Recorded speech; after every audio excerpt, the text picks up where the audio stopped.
Hi, and welcome to the St. Paul Sun. I'm your host, Dimam Gruder, and I'm here with Zaria Vulu, Yvonne Lindquist. Kazaya Vulu. And I'm Mama Gruder. we have our guest today, Andy Barnett, Mr. Andy Barnett. Tell us about your organization, please.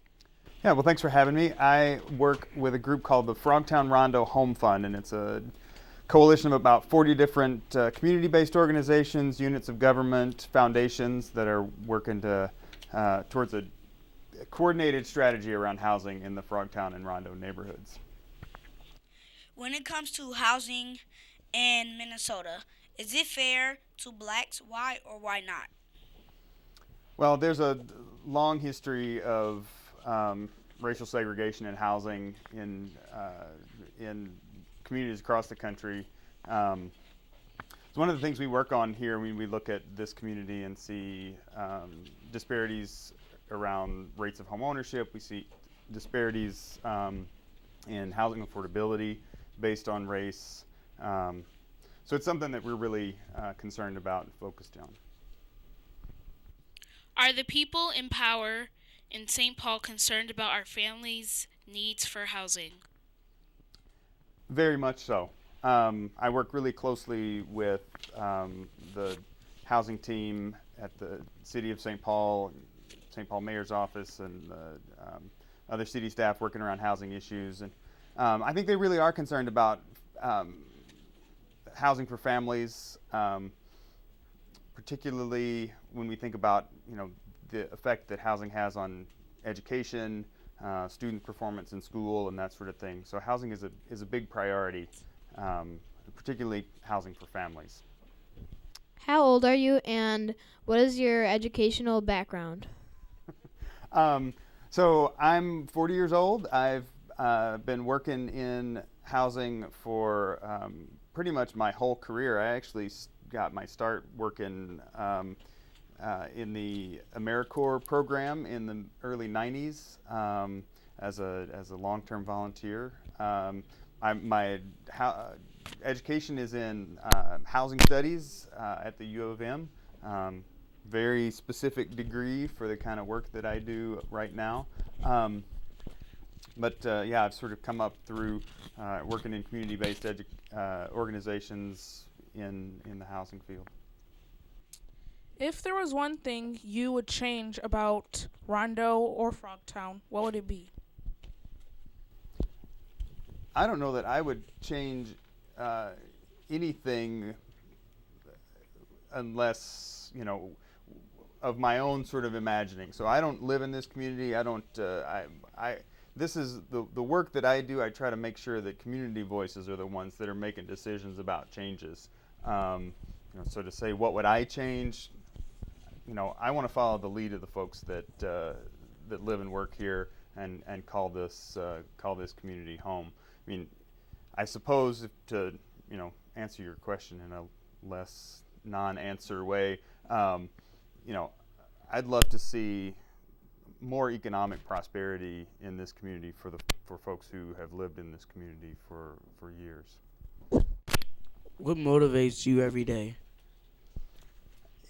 What motivates me is working with community members. The days that some days in this job I spend the whole day sitting in front of the computer looking at data of one kind or another, and those are sort of the least motivating days. The days when I get to be out in the community, hearing people's stories, and seeing the effect of their work in communities, that's what keeps me motivated.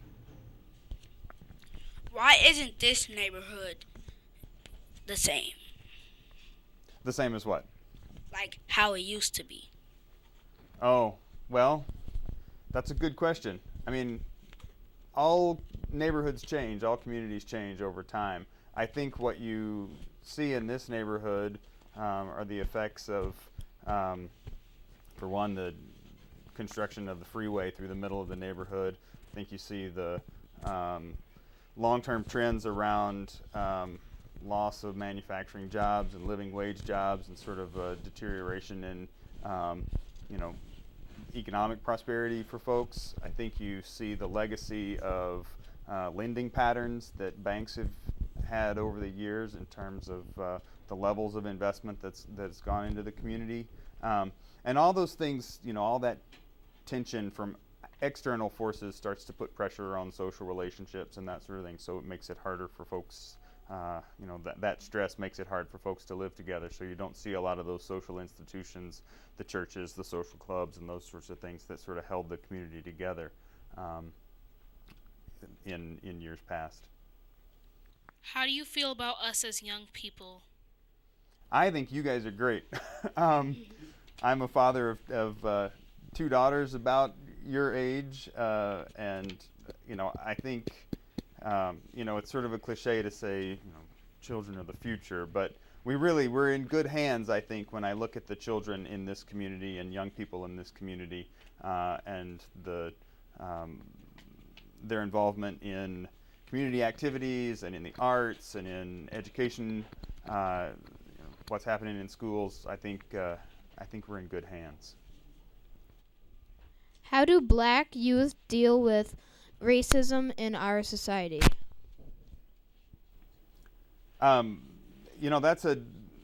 think that's a hard question because race is, race and the role that race plays in people's lives has changed. It's a lot less overt and a lot more sort of institutionalized and structural. And so I think for young people, there's maybe an illusion that race isn't as big a factor. There's sort of this, kind of colorblind society mentality, and it's not until you get a little bit older and you're competing for employment and education opportunities and housing opportunities, and where the structure of racism in this country really starts to have an impact on people's lives.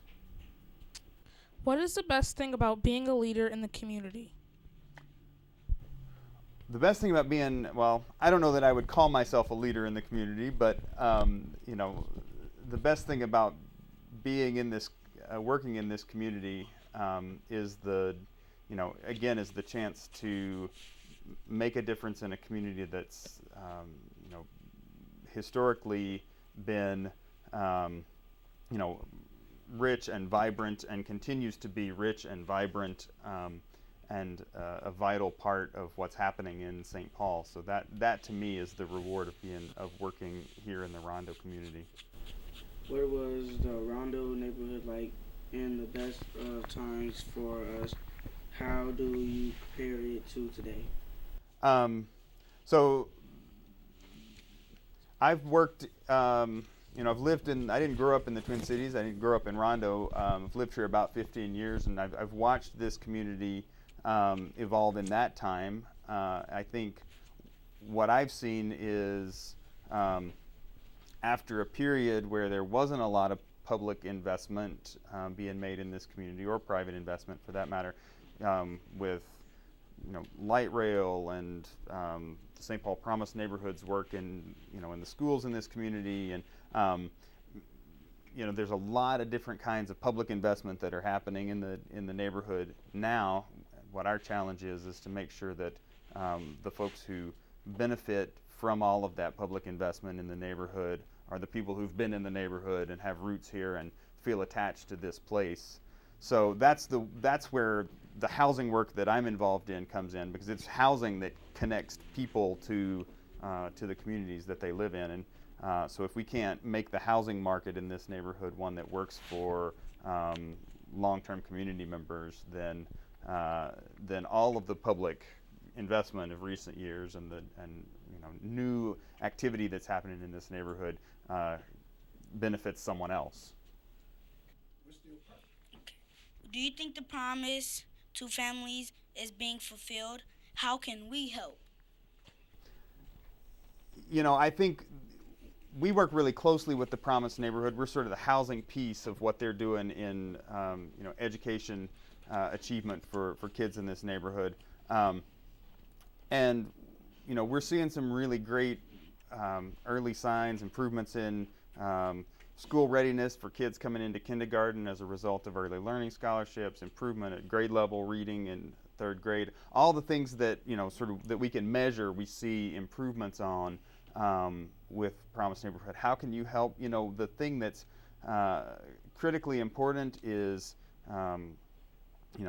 being in school, doing your best in school, supporting, getting your parents involved in school, in the activities of the schools, because that's where the difference comes. Is if parents and families are involved, education's important, and you're modeling that for your peers and others. That's where we start to see the changes. And education is the key to that economic prosperity piece for the community. So it all starts from that place.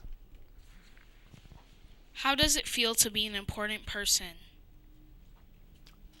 I'm going to kind of answer this the way I did about community leaders. I don't know that I would say I'm an important person, but I enjoy being in a place where I can use the skills and knowledge that I have, the relationships that I've built up over my careers, to help people get the resources they need to unlock their potential.